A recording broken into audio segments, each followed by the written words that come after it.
नमस्कार, आप देख रहे हैं अहिंसा एक्सप्रेस न्यूज।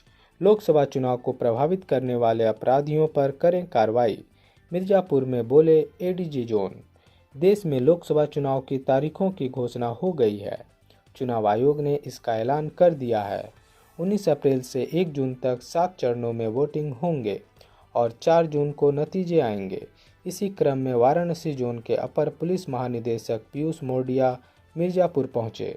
यहां उन्होंने मंडल के डीआईजी और एसपी के साथ लोकसभा चुनाव को लेकर बैठक की। बैठक में उन्होंने मौजूद अफसरों से कहा कि चुनाव से पहले सभी तैयारियों को पूर्ण कर लें। जानकारी के मुताबिक 1 जून को 7वें चरण में मिर्जापुर में मतदान होगा।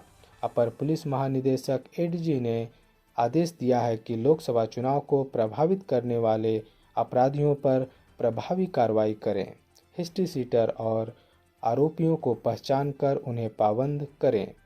चुनाव से पहले जिले में सभी हथियार जमा करवा लें। साथ ही अवैध शराब का निर्माण बिक्री करने वाले पर सख्त से सख्त कार्रवाई करने के आदेश दिए हैं। पेश है मिर्जापुर से तौसीफ अहमद की एक खास रिपोर्ट। क्या तैयारी रहेगी पुलिस की? क्या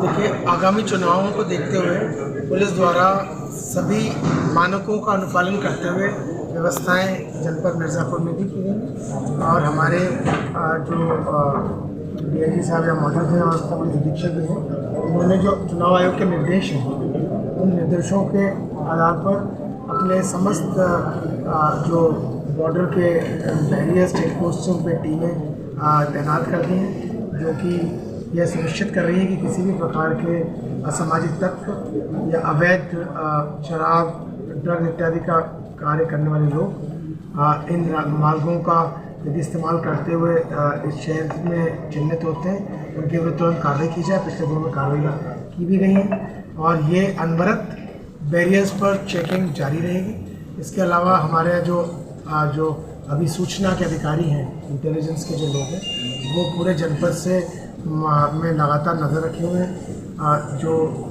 पूर्व में जिन लोगों को चिन्हित किया गया था इस प्रकार के सस्पेक्ट्स हैं, असामाजिक गतिविधियों में जो लीन रहने वाले लोग हैं, उन लोगों को मॉनिटर कर रही हैं और जितने भी हमारे मतदान केंद्र हैं, मध्य स्थल हैं, उन मध्य स्थलों के क्षेत्र में जो भी गांव आते हैं, इलाके आते हैं, वहाँ पर अलग अलग टीमें बनाकर वहाँ के थानाध्यक्षों द्वारा कुछ विशेष बिंदुओं पर यह सुनिश्चित किया जा रहा है, जानकारी प्राप्त कर कि कहीं कोई व्यक्ति ऐसा तो नहीं जो चुनाव के दिन वोट देने में लोगों को रोके, लोगों के आने जाने को बाधित करे, किसी भी प्रकार की अव्यवस्था उत्पन्न करने का प्रयास करें। हम लोग प्रिवेंटिव कार्रवाइयाँ लगातार करा रहे हैं। जिन लोगों को काउंट डाउन किए जाने की आवश्यकता है उन लोगों को काउंट डाउन किया जा रहा है। हथियार जो लाइसेंस के असले हैं, जिनको कि कहीं उनका गलत इस्तेमाल ना हो जाए, उनको चुनावों के पहले जमा कराया जाता है, तो विधिक प्रक्रिया का अनुपालन करते हुए उन्हें जमा कराया जा रहा है। हमारे मैन पावर और मटेरियल की ऑडिट की जा चुकी है। उसे हमारी फोर्स को लगातार चुनाव को दृष्टिगत रखते हुए प्रशिक्षित भी किया जा रहा है।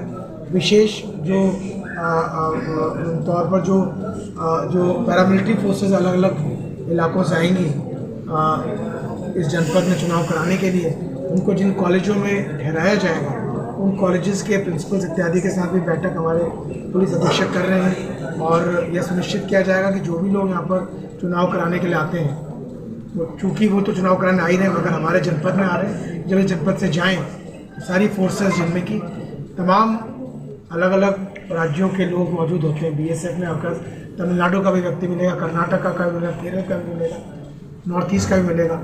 वे सब जब यहाँ आते हैं वो अपनी ड्यूटी अच्छे से करें और साथ ही जब इस जनपद में आते हैं, रुकते हैं कुछ दिन, तो उन्हें इस जनपद के बारे में जो बड़ा अच्छा यहाँ की याद भी अपने साथ लेके जाएँ। हम उनकी व्यवस्था भी ऐसी कराएँ, सुविधाएँ उनको जो मुहैया कराई जानी चाहिए इस प्रकार से कराएँ, उन्हें किसी प्रकार की कोई परेशानी नहीं। सर, आपके क्षेत्र में आजमगढ़ है, गाजीपुर है, उसके अलावा चंदौली है, जौनपुर है, सबसे जो टफेस्ट क्षेत्र है चंदौली है, आजमगढ़ है। चुनौती है आपके चुनाव काल? देखिए, पुलिस इस प्रदेश में बड़े अच्छे ढंग से इतनी व्यवस्थाएं इतने सब वर्षों से करा रही है कि हम तो हर काम को ये मानकर ही करते कि चुनौती है और हर संभव प्रयास करना चाहिए, कोई भी उसमें कोई भी पक्ष अछूता ना रह जाए और हम सारे बिंदुओं पर पूरी तरह से 100% अपनी कार्य योजना तैयार करें। और चूँकि हमारे फोर्स इस प्रकार के काम को करने में इतना लंबा अनुभव रखती है और इतने समय से कर रही है, अधिकारी हमारे बड़े वर्षों से कई तरह के चुनाव भी करा चुके हैं, तो हमें इस प्रकार की चुनौतियों से कोई डर नहीं लगता। हम बहुत अच्छे ढंग से चुनाव कराएंगे। किसी भी प्रकार से कोई भी व्यक्ति हमारे चुनाव को प्रतिकूल रूप से प्रभावित नहीं कर सकेगा, इसके लिए हम आपको आश्वस्त करना चाहते हैं। आने वाले दिनों में आप देखेंगे भी, और आप लोग तो मीडिया के लोग हैं, आप इस समय भी जिन स्थानों पर जो पुलिस कार्रवाई करे उसको लगातार देख रहे हैं। आप पाएंगे कि हम जो भी कुछ चुनाव आयोग हमसे अपेक्षा रखता है, जो भी निष्पक्ष चुनाव कराने के लिए हमें दायित्व दिए गए, उनका 100% प्रतिबद्धता के साथ निर्वहन करना। सर, राज्यों से सीमा सटी हुई है, कई राज्यों से आपका क्षेत्र जो है, तो उसके लिए क्या व्यवस्थाएं हैं? देखिए, हमारा क्षेत्र मेरे जोन में 625 किलोमीटर क्षेत्र ऐसा है जो अन्य राज्यों से जुड़ा हुआ है। छत्तीसगढ़, झारखंड, बिहार, मध्य प्रदेश, इन सब से हमारे जनपद जुड़े हुए हैं। इन सब जनपदों के साथ हमारी समन्वय गोष्ठी हो चुकी है। एक 17 जनवरी को हो गई थी, एक वीडियो कॉन्फ्रेंस के माध्यम से 2 दिन पूर्व हुई है, और आने वाले दिनों में हम अलग अलग राज्यों के साथ अलग अलग भी कर लेंगे। हमारा यह प्रयास रहेगा कि बॉर्डर्स पे जब हमें जो ड्यूटी हम हमारे प्रदेश की पुलिस की लगाते हैं, उसमें हमें और वो लोग अपने प्रदेश की लगाते हैं, इनमें आपस में सिनर्जिक रिलेशनशिप रहे और एक दूसरे से जानकारी का आपस में जो है ये एक्सचेंज करते रहें, जिससे कि हमारी टीमें मिलकर किसी प्रकार के अपराधियों को चिन्हित कर कार्रवाई कर सकें। Thank you so much. Thank you.